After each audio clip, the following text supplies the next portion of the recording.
Organizations representing 90 countries say that their plans to prevent damage have already been outpaced by climate-induced disasters, which are intensifying and happening more regularly. The UN says the number of developing countries with climate adaptation plans has increased. But it stresses that there's limited evidence these plans have reduced any risks. We need to adapt our plans to the worsening climate crisis. Our existing plans are not enough to protect our people, says Sonam Wangdi, chair of the UN's least developed countries group on climate change. Their call for action comes as the UN's climate science body prepares to publish its latest assessment on Monday about the state of global warming. The report, compiled by the Intergovernmental Panel on Climate Change, will provide a scientific assessment of current and future climate change, and be a key reference for policymakers at the UN Climate Summit in Glasgow this November. The world has already warmed by about 1.2 C since the industrial era began, and temperatures will keep rising unless governments around the world make steep cuts to emissions. Last year, the Caribbean had a record-breaking 30 tropical storms, including 6 major hurricanes. The World Meteorological Organization says the region is still recovering.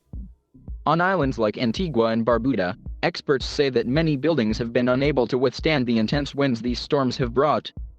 We used to see Category 4 hurricanes, so that's what we have prepared for with our adaptation plans. But now we are being hit by Category 5 hurricanes, says Diane Blacklaner, chief climate negotiator for the Alliance of Small Island States.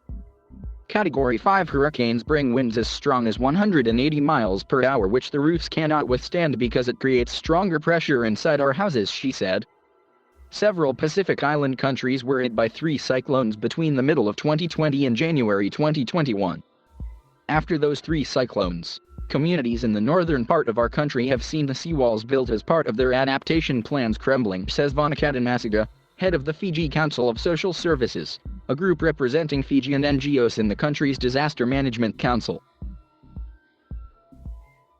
The water and the wind repeatedly battering the settlements even displaced some locals.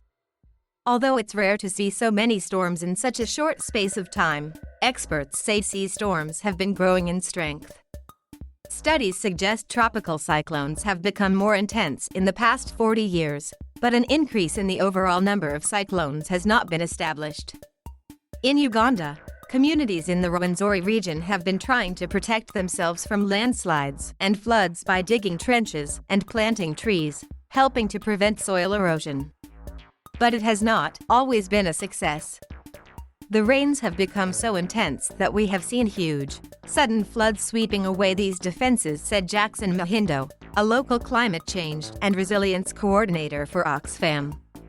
As a result, there have been multiple landslides on mountain slopes, which have buried settlements and farms, he adds. Adaptation works based on soil conservation are proving to be increasingly useless in the wake of these extreme weather events. The UN Framework Convention on Climate Change says more than 80% of developing countries have begun formulating and implementing their national adaptation plans. But a study by the International Institute for Environment and Development, published last month, suggests that the 46 of the world's least developed countries don't have the financial means to climate-proof themselves. The IIED says these countries need at least $40 billion a year for their adaptation plans. But between 2014 to 18, just $5.9 billion of adaptation finance was received.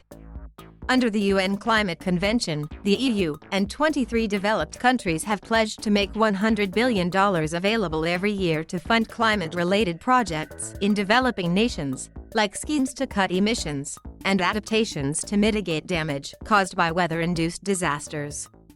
From 2020, this money will be passed on through the Green Climate Fund, Global Environment Facility, and other such agencies. But developing countries argue that promise has largely been unkept. A report by the Organization for Economic Cooperation and Development showed developed countries had made nearly $80 billion available in 2018 as total climate finance. But it found that only 21% of that money was provided for adapting to climate impacts, while most went towards cutting carbon emissions. Developing countries have criticized climate finance figures provided by developed world, pointing out they also include money from regular aid payments. Some experts say adaptation plans have been hampered by politics. When you have other issues like governance, poverty, and now COVID, it becomes very difficult for the plans to work. They simply aren't a government's priority, according to Carlos Aguilar, a climate adaptation expert with Oxfam.